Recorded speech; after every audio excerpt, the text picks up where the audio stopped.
Alright guys, 2011 Honda Accord wheel bearing replacement, left and right side. So all you need to do, take the spindle assembly out, loosen the CV axle nut from the shock, take it off, and right here, and the outer tie rod. So this is the brand new wheel bearing. It's pressed in wheel bearing. Basically you have to press it in and press it out. You can't do it with the without having the press machine. So the press machine which I'm talking about is this one.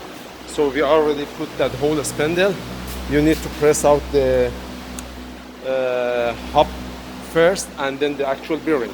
So in order to press up, when you press up the hub, when you press out the hub like that, then you're gonna have this part of bearing stick into it.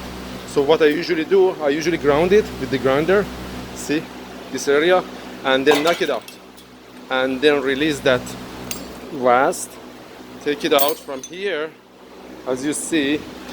And it's always a good idea to put some grease around it, around the wheel bearing, right there, and inside here.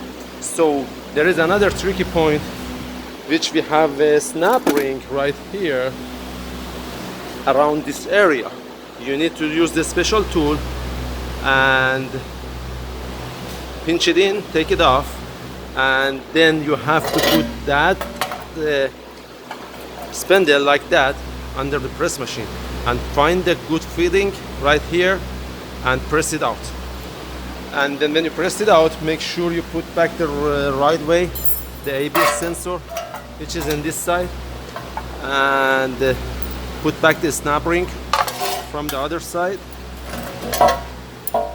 and then press in the hub, and then do the reverse to install the whole thing back in the vehicle. Thank you guys for watching. That was a quick summarize on how to replace the hub bearing or wheel bearing assembly by itself when it's pressed in design. And that should be it. It's about like 6 hours for both sides. I would say 3 hours per side, and that's it. Thank you guys for watching. Shoot me a text message if you have any question or something, and see you next time.